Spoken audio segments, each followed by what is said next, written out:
The highly anticipated Dune Part 2 hits theaters Friday, and ahead of the release, Morgan Hoffman flew to LA to meet up with the film stars, and she joins us now. And you have been buzzing about this ever since you got back. I'm going to be honest, this is a bucket list interview for me. Just Zendaya alone would have been enough, but then to have her in the same room with Florence Pugh, you know, to interview them for one of the most highly anticipated films of all time, I'm saying it's so good. Take a look at the interview.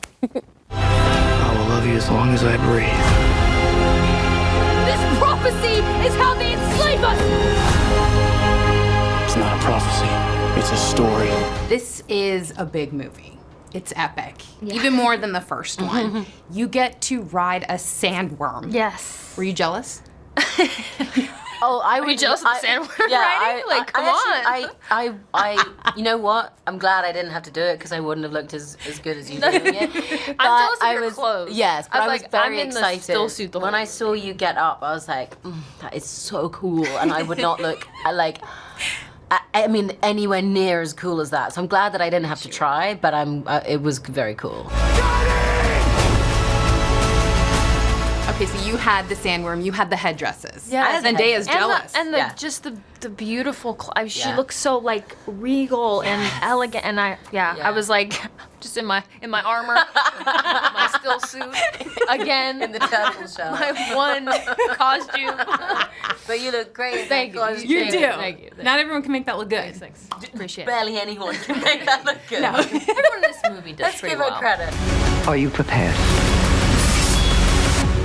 You've been preparing me my whole life. Does that help you really get into your character of being this princess, this fierce, this regal kind of woman? Totally. I think I definitely knew that the costumes were going to be out there because that was my favorite thing about the first movie was all of Rebecca's costumes, the spinning, twirling dress when she gets off the ship. Like, I absolutely loved every single fabric and new way of seeing what this world was like. So I knew that obviously Princess Irulan was going to be in some way in like heightened clothing, but I had no idea that it was going to be quite that striking and quite that interesting. And it felt, I mean, it totally got me into character every day. Getting into that chainmail suit was just insane. She's not even fighting. She's just wearing. She's just got her people to make her a fighting outfit. She's like, "Hi guys, I'm popping over, and I need to look fantastic. Make it look like I'm gonna fight, but I'm not gonna fight." Right. It's okay. I'm here. It's been a while since you've had one of those nightmares. Tell me, what was it about? With this movie being so big, so many action sequences, my favorite scenes were the intimate ones that you had with Timothée Chalamet. What was it like bringing that relationship and that very unique chemistry to life? Yeah, I mean, I think that was something that we all kind of wanted to find from the beginning is while, you know, stakes are so high and it's clearly massive scale and very intense, we wanted to find a heart and a human heartbeat to this as well, and I think finding that was, I think, through the love story of Paul and Chani, which I think we all had to dig out and find and really earn for these characters because it's not just given to them.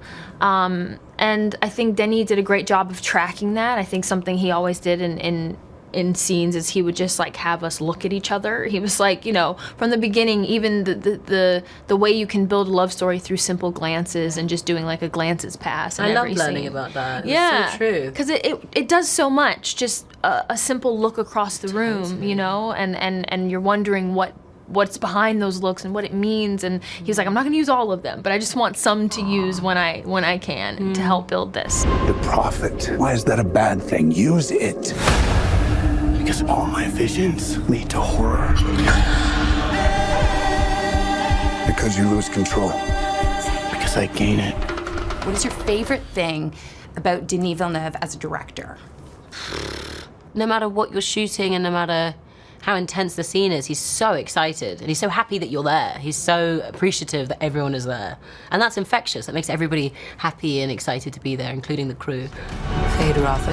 He's psychotic.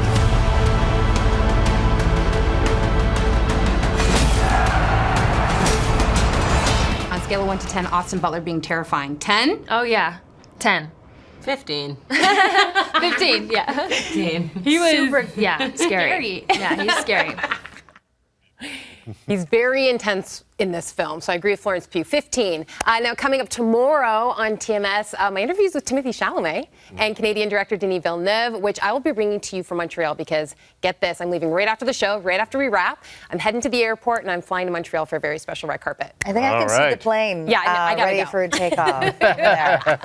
All right, and then on Friday, boy, are you ever busy, Morgan. You're interviewing another star from Dune Part 2? Yes, so I get to interview Dave Bautista, who I interviewed in LA, and he's just lovely. He's this big guy, he seems so intimidating, but he's so sweet and so soft. So it's Dune week here on the morning show. Sure is. Sure is. All right. So safe travels. Thank you. In mere moments. I know. And we'll see you tomorrow. You're checking a watch there? Yeah, Or- that's oh. it. That's it right there. I'm always late. Dune Part 2. You can't see it, but it's really here.